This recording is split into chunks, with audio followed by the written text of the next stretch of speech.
Digital public infrastructure for agriculture will be built as an open source, open standard and interoperable public good.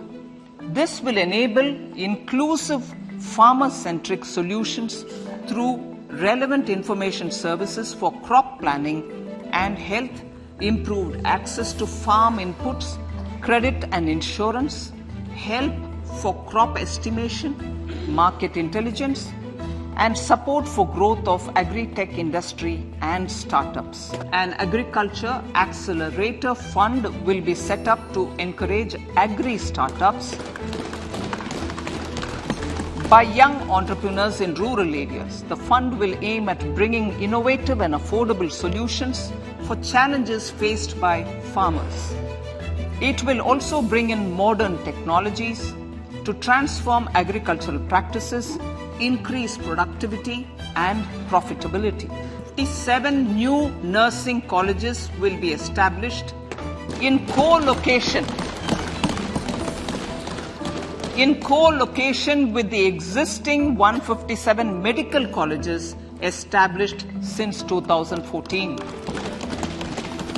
A national digital library for children and adolescents will be set up for facilitating availability of quality books across geographies, languages, genres and levels, and device-agnostic accessibility.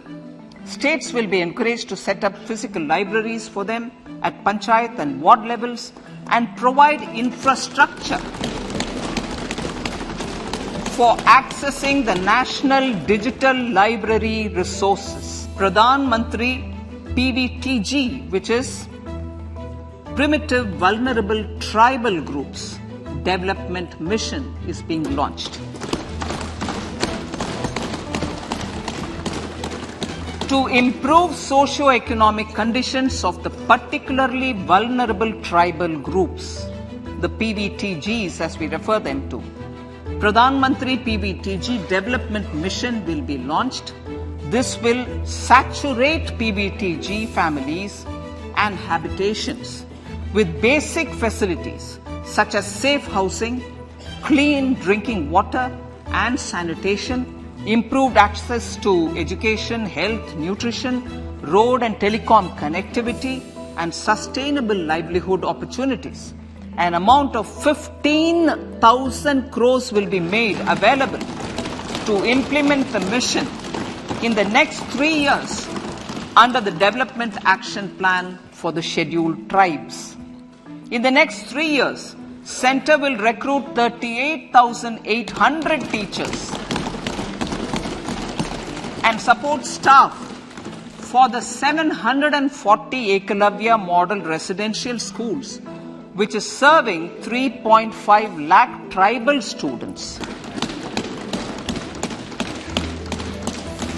Railways. A capital outlay of 2.40 lakh crores has been provided for the railways. This highest ever outlay is about 9 times the outlay made in 2013-14.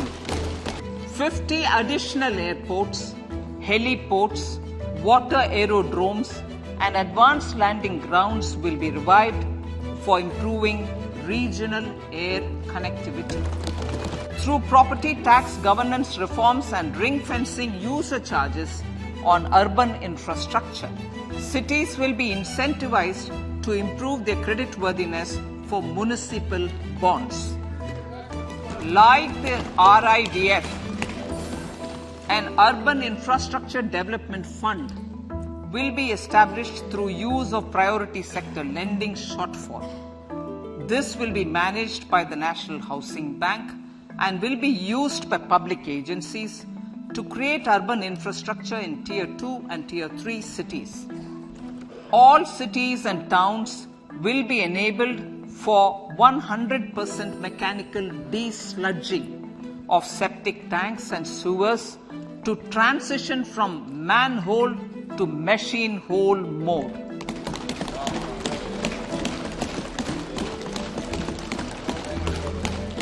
Enhanced focus will be provided for scientific management of dry and wet waste. Azadi Ka Amrit Mahotsav Mahila Samman Bachat Patra.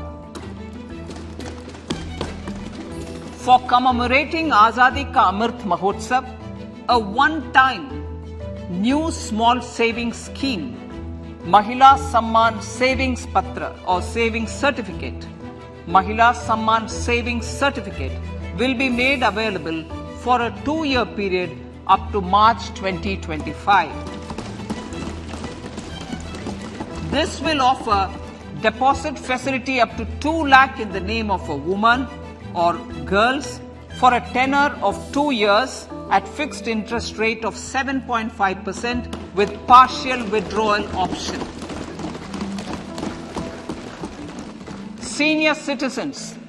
The maximum deposit limit for senior citizens savings scheme will be enhanced from 15 lakh to 30 lakhs of rupees. The maximum deposit limit for monthly income account scheme will be enhanced from 4.5 lakh to 9 lakh for single account and from 9 lakh to 15 lakh for joint account. The fiscal deficit is estimated to be 5.9% of the GDP.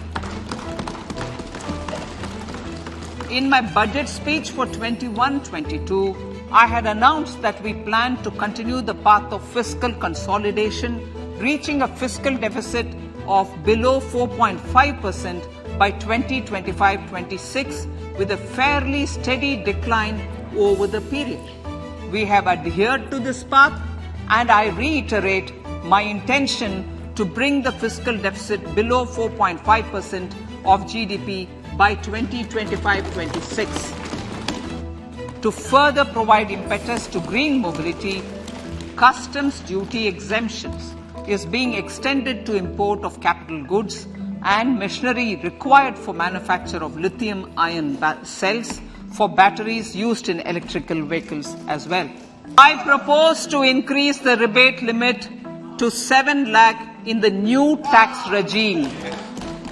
Thus, persons in the new tax regime with income up to 7 lakhs will not have to pay any tax at all. The second proposal relates to middle-class individuals. I had introduced in the year 2020 the new personal income tax regime with 6 income slabs starting from 2.5 lakh. I propose to change the tax structure in this regime by reducing the number of slabs to 5 and increasing the tax exemption limit to 3 lakhs. The new tax rates are 0 to 3 lakh, nil. 3 to 6 lakhs, 5%. 6 to 9 lakhs, 10%. 9 to 12 lakh, 15%. 12 to 15 lakhs, 20%. And above 15 lakhs, 30%. My third proposal is for the salaried class and the pensioners, including family pensioners, for whom I propose to extend the benefit of standard deduction to the new tax regime. Each salaried person with an income of 15.5 lakh rupees or more will thus stand to benefit by 52,500 rupees. I propose to reduce the highest surcharge rate from 37% to 25% in the new tax regime.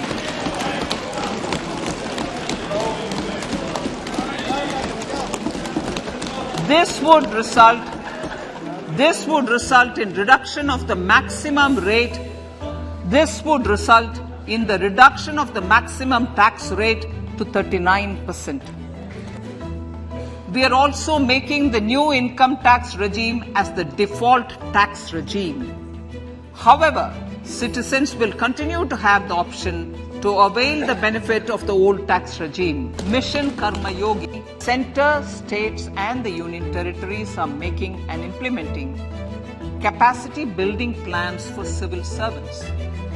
The government has also launched an integrated online training platform, govt, Karma Yogi, to provide continuous learning opportunities for lakhs of government employees to upgrade their skills and facilitate people-centric approach. Centers of Excellence for Artificial Intelligence.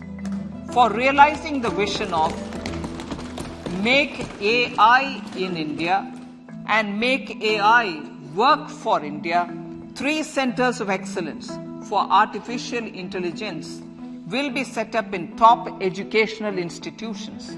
Leading industry players will partner in conducting interdisciplinary research, develop cutting-edge applications, and scalable problem solutions in the areas of agriculture, health, and sustainable cities. One-stop solution for identity and address updating. A one-stop solution for reconciliation and updating of identity and address of individuals maintained by various government agencies, regulators, and regulated entities will be established using DigiLocker service and Aadhaar as foundational identity. Speaker Sir, Common Business Identifier. For the business establishments required to have a permanent account number, the PAN will be used as the common identifier for all digital systems of specified government agencies. This will bring ease of doing business, and it will be facilitated through a legal mandate. To enable more fintech innovative services, the scope of documents available in DigiLocker for individuals will be expanded. An entity DigiLocker will be set up for the use by MSMEs, large businesses, and also charitable trusts. This will be towards storing and sharing documents online securely whenever needed with various authorities, regulators, banks, and other business entities. PM Program for Restoration, Awareness, Nourishment, and Amelioration of Mother Earth, PM Pranam, will be launched to incentivize states and union territories to promote alternative fertilizers and balanced use of chemical fertilizers. GoBardhan Scheme. 500 new waste-to-wealth plants under GoBardhan, galvanizing organic bio-agro resources done. GoBardhan scheme will be established for promoting circular economy. These will include 200 compressed biogas plants, including 75 plants in urban areas and 300 community or cluster-based plants at a total investment of 10,000 crores. Building on India's success in afforestation, Mangrove Initiative for Shoreline Habitats and Tangible Incomes, MISHTI, will be taken up for mangrove plantation along the coastline and on salt pan lands wherever feasible through convergence between Manrega, Campa, Fund and other sources. Replacing old polluting vehicles may be applicable, right? Replacing old polluting vehicles is an important part of greening our economy. In furtherance of the vehicle scrapping policy mentioned in Budget 21-22, I have allocated adequate funds to scrap old vehicles of the central government. States will also be supported in replacing old vehicles and old state ambulances. Pradhan Mantri Kaushal Vikas Yojana 4.0 will be launched to skill lakhs of youth within the next 3 years. On-job training, industry partnership and alignment of courses with needs of industry will be emphasized. The scheme will also cover new age courses for Industry 4.0 like coding, AI, robotics, mechatronics, IoT, 3D printing, drones and other soft skills.